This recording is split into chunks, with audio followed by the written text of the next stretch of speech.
What's up, guys? It's your boy Rich here. So the definition of calamity is an event causing great and often sudden damage or disaster. So why is a watch this nice named Calamity? Because this calamity is no disaster.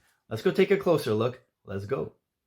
And here is Orion's Calamity in 40 millimeters, 48 from lug to lug, 11.3 that tapers down to 10.5 millimeters tall, and that's mainly because of the slightly domed sapphire crystal and the downward sloping bezel inlay. This is certainly not a chunky dive watch, and it's in a 20 millimeter lug width.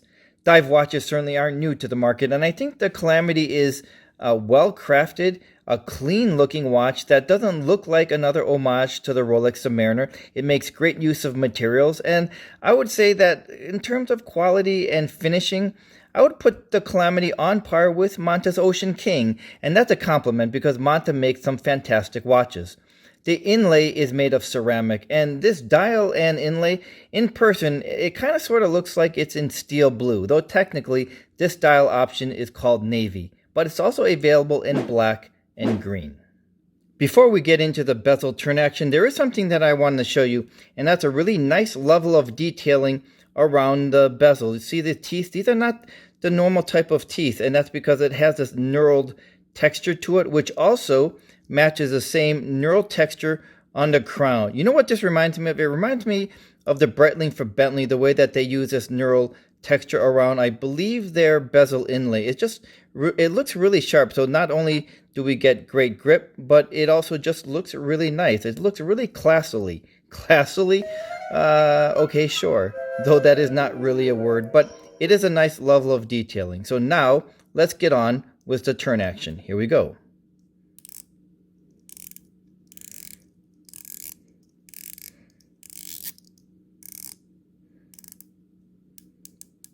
It sounds terrific, and there is very little back plate.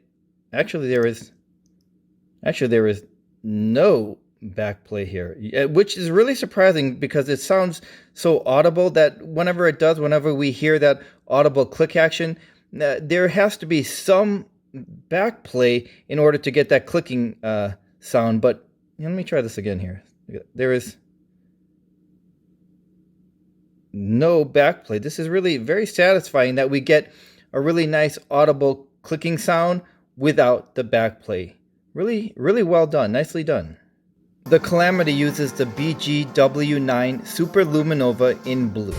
So just who are the people or person behind Orion watches? Well, his name is Nick, and I got to meet Nick during LA Microlux. And according to his website, he cut his teeth, some pun intended there, by learning about Seiko movements and the different interchangeable parts that could be used on a lot of different Seiko movements. And then Nick would eventually turn his attention to his own creations, where he would get some valuable feedback from the watch community online, where they would encourage him to continue on or ask if they could buy his watches, and that would lead to the birth of Orion watches. The Calamity is water resistant to 666 feet. And while this bracelet is a prototype done in a brushed finishing, according to Nick, the actual production bracelet will have polished bevels and a diver's extension. So when we open this bracelet up, we get to see the exhibition caseback with the Orion custom rotor. So what is the movement that is powering the Calamity? Well, it is powered by the ETA 2892.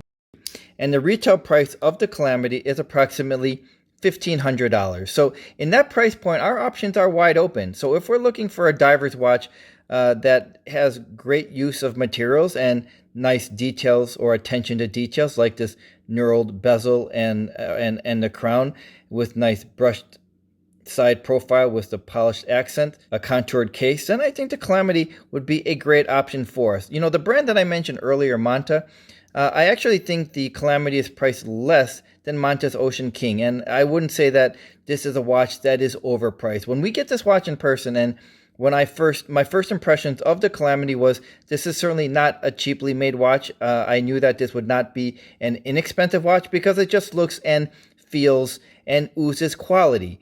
And if we're looking for a watch with a reliable Swiss movement, then I think the Calamity could be a great option for us. So at the beginning of the video, I read the definition of calamity as a noun. So as it turns out, this calamity is really the antonym of the definition of calamity. Thanks for joining me, and I'll see you the next time. Orion's calamity is in 40 millimeter. The neural texture around the bezel reminds me of